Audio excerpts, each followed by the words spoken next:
Hello everyone, welcome to our channel. आज हम fundamental duties cover करेंगे। तो फंडामेंटल ड्यूटीज़ जैसे कि आप जानते हैं,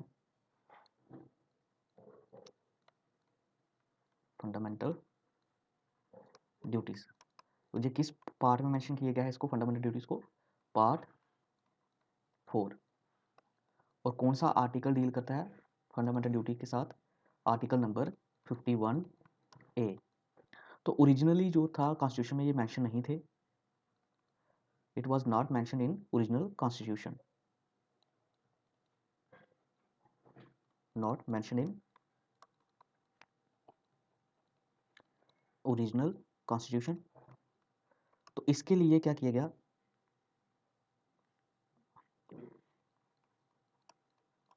1976 में कांग्रेस के द्वारा स्वर्ण सिंह कमेटी बनाई गई।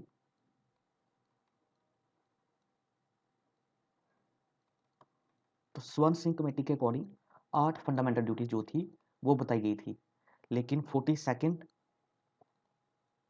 कॉन्स्टिट्यूशनल अमेंडमेंट एक्ट 1976 में 10 फंडामेंटल ड्यूटी रिकमेंड की गई और उनको इंक्लूड कर दिया गया। तो 42nd कॉन्स्टिट्यूशनल अमेंडमेंट 1976 के थ्रू 1976 में इसको फंडामेंटल ड्यूटीज को ऐड किया गया था हमारे कॉन्स्टिट्यूशन में। और इसके बाद 2002 में through 86th constitutional amendment act 2002 के थ्रू क्या किया गया? एक और जो फंडामेंटल ड्यूटी थी वो ऐड की गई थी। One more fundamental duties was added. तो ये जो 86th कॉन्स्टिट्यूशन अमेंडमेंट 2002 के अंदर जो फंडामेंटल ड्यूटी ऐड की गई थी, तो इसमें क्या बोला गया था? Education to child and ward between the age of 6 and 14 years. तो ये फंडामेंटल ड्यूटी जो थी, और टोटल जो फंडामेंटल ड्यूटीज होगी वो कितनी होगी हमारी? 11। तो इसमें आपको याद रखना है जो स्वर्ण सिंह कमेटी है वो आपकी बहुत बार क्वेश्चन बनता है यूपीएससी में भी। स्वर्ण सिंह कमेटी जो है वो किसके साथ डील करती है? फंडामेंटल ड्यूटी के साथ। और नेक्स्ट हमारा आता है वर्मा कमेटी। तो फंडामेंटल ड्यूटी 10th जो फंडामेंटल ड्यूटी है वो मैं आपको ऐसे एक बार रीड कर देता हूँ उसको।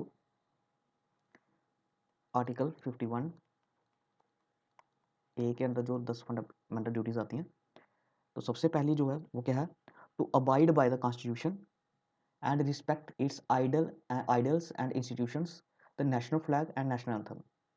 तो यहाँ पे क्या बोला जा रहा है? To abide by the constitution and respect its ideal ideals and institutions, the national flag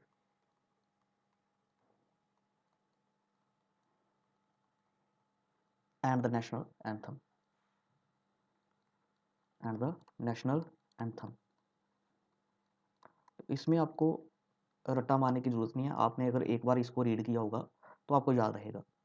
तो यहाँ पे क्या बोला जा रहा है? जो भी कॉन्स्टिट्यूशन और के रिलेटेड जो भी है उसकी हमें रिस्पेक्ट करनी है, आइडियल्स को, जो भी इंस्टीट्यूशंस हैं उनकी, और जो नेशनल फ्लैग और नेशनल एंथम हो गए उनकी हमें क्या करनी है? रिस्पेक्ट करनी है। और कॉन्स्टिट्यूशन के थ्रू हमें कॉन्स्टिट्यूशन के थ्रू ही हमें चलना है। और नेक्स्ट हमारे जो आर्टिकल 51A के अंदर आर्टिकल आता है वो कौन सा आता है? To cherish and follow the noble ideals that inspire the national struggle of freedom. तो हमें उन आइडियल्स को फॉलो करना है जो कि जो इंस्पायर किए गए हमारे नेशनल स्ट्रगल फॉर फ्रीडम के द्वारा।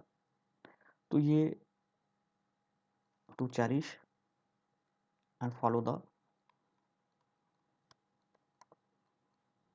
Nobel ideals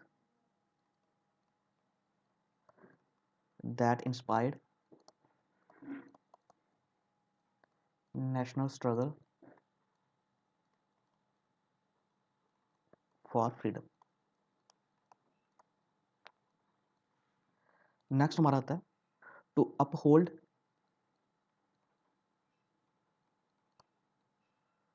and protect the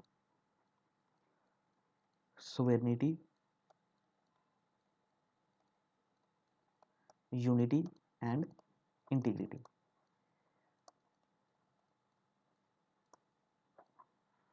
तो इसमें क्या बोला जा रहा है, सोवेनिटी, यूनिटी और इंटीग्रिटी को प्रोटेक्ट करने की बात की जा रही है, अपहोल्ड करने की बात की जा रही है article number 51A class C में।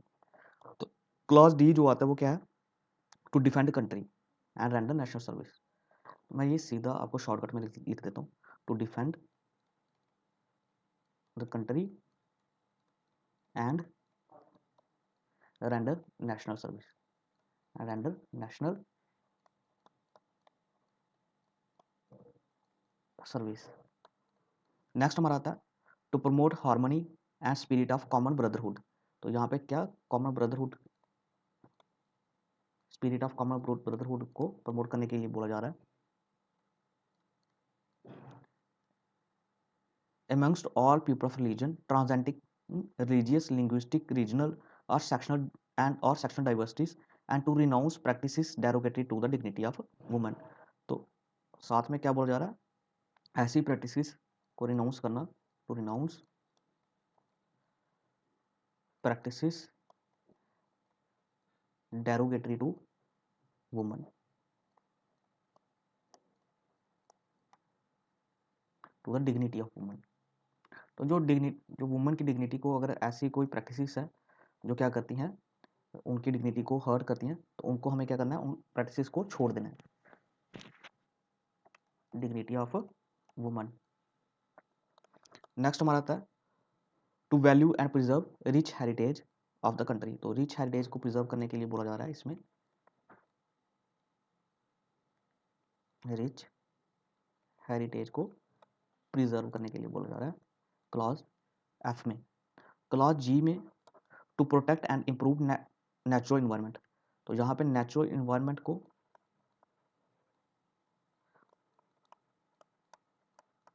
प्रोटेक्ट करने के लिए बोला जा रहा है। तो इसमें क्या क्या चीज, कौन कौन से natural environment, forest, lakes, rivers and wild life,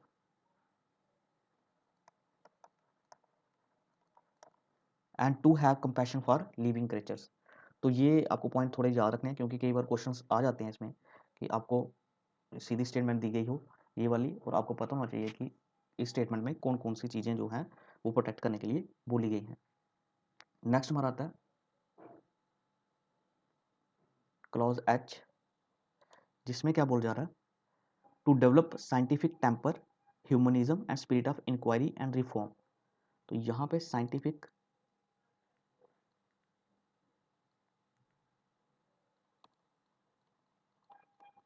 temper, humanism and spirit of inquiry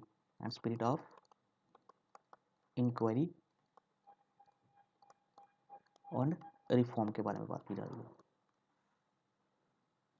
next हमारा आता है क्लॉज आई। तो क्लॉज आई में क्या बोला जा रहा है, जो पब्लिक प्रॉपर्टी है उसको प्रोटेक्ट करने के लिए, to safeguard public property and to absorb violence. तो जे में आता है to strive towards excellence in all spheres of individual and collective activity so that the nation constantly rises to higher level of endeavour and achievement. तो यहाँ पे हमें क्या बोला जा रहा है कि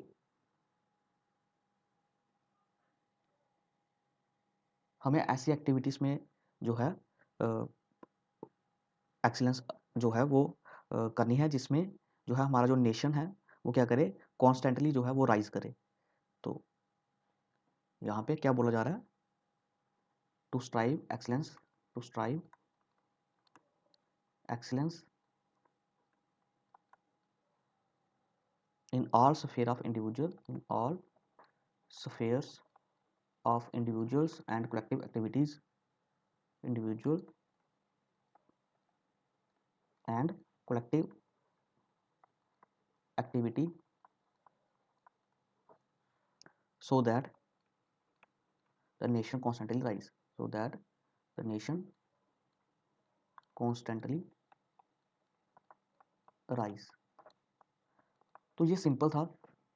तो ज़्यादा इसमें ज़्यादा जो है आपको रट्टा मारने की ज़रूरत नहीं है, एक बार आपने अगर रीड किए हुए हैं तो ये जर्नल है, ये आपको ऐसे भी जो है वो रिमेम्बरेंस रहेगी, आपको सबकॉन्शियस माइंड में रहेगा। और मोस्टली यहाँ से क्वेश्चन बहुत कम बनते हैं, तो जस्ट आपने एक बार रीड किए होने चाहिए। तो नेक्स्ट हमारा है वही 86 कॉन्स्टिट्यूशन अमेंडमेंट 2002 की, जिसमें जो चाइल्ड है between age of between age of 6 and 14 year, उसकी एजुकेशन की बात की जा रही है इसमें। तो नेक्स्ट हमारा आता है जो वर्मा कमेटी। तो आपको याद रखना है सबसे पहले वर्मा कमेटी जो है आपकी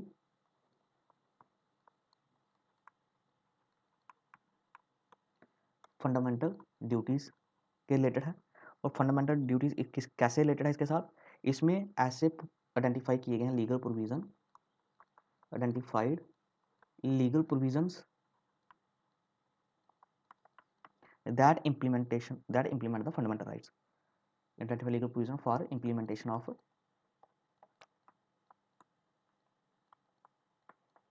फंडामेंटल ड्यूटीज। तो ऐसे कौन कौन से लीगल प्रोविजंस हैं जो कि कॉन्स्टिट्यूशन के अलावा कहीं और भी जो है वो मेंशन किए गए हैं। तो सबसे पहले आपका आता है, जैसे आपका आ गया national honour act, national honour act 1971। तो इसमें क्या बोला जा रहा है, जो भी नेशनल एंथम और नेशनल फ्लैग होगा उसके रिलेटेड जो है बात की गई है कि हमें जो है इंसल्ट नहीं करनी है हमारे नेशनल फ्लैग और नेशनल एंथम की, ना ही हमें अपनी जो कॉन्स्टिट्यूशन है उसकी रिस्पेक्ट करनी है। अगर कोई करता है तो उसके अगेंस्ट जो है वो कार्रवाई हो सकती है। तो नेक्स्ट हमारे जैसे क्रिमिनल लॉज हो गए, वहाँ पे जो है जो न्यूसेंस है कोई भी किसी भी तरह का, तो उनमें भी मेंशन किया गया है फंडामेंटल ड्यूटीज़ को प्रिजर्व करने के लिए। नेक्स्ट हमारा जैसे सिविल राइट एक्ट हो गया, तो अगर कोई कास्ट और रिलीजन के साथ अगर कोई ऑफेंस करता है तो उसके अगेंस्ट जो है वो कार्रवाई हो सकती है। Civil right act, civil rights act 1955। फिर आईपीसी होगी, अभी तो इस कन्वर्ट हो गया ये बीएनएस में। जैसे आप इसमें रिलीजन के रिलेटेड, जैसे वो गाना है सिद्धू मूसे वाले का 295A वाला, अब तो ये शायद सेक्शन 299 हो गई है। तो फिर नेक्स्ट यूएपीए एक्ट हो गया, अनलॉफुल एक्टिविटी प्रिवेंशन एक्ट। इसमें कोई भी टेररिस्ट को हम डिक्लेयर कर सकते हैं अनलॉफुल एसोसिएशन, यूएपी एक्ट 1967।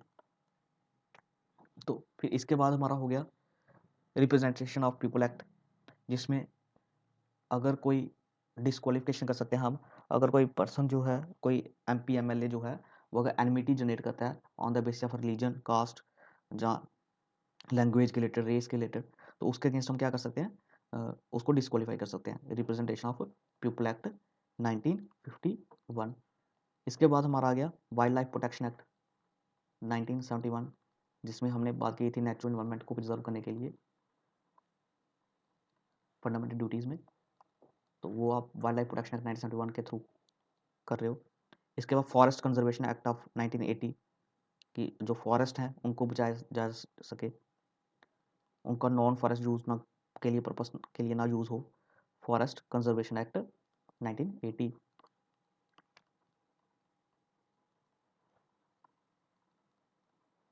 तो इसमें फंडामेंटल ड्यूटीज़ में इतना कुछ है नहीं है, इतना कुछ याद करने वाला, लेकिन इसमें आपको दो तीन चीज़ें हैं जो आपको याद रखनी है। सबसे पहले आ गया आपको इसका पार्ट, कौन सा पार्ट है, तो पार्ट याद रखना है, पार्ट 4 है इसका 4A। फिर article 51A, total fundamental duties जो है वो कितनी है 11।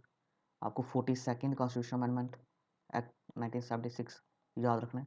स्वर्ण सिंह कमेटी,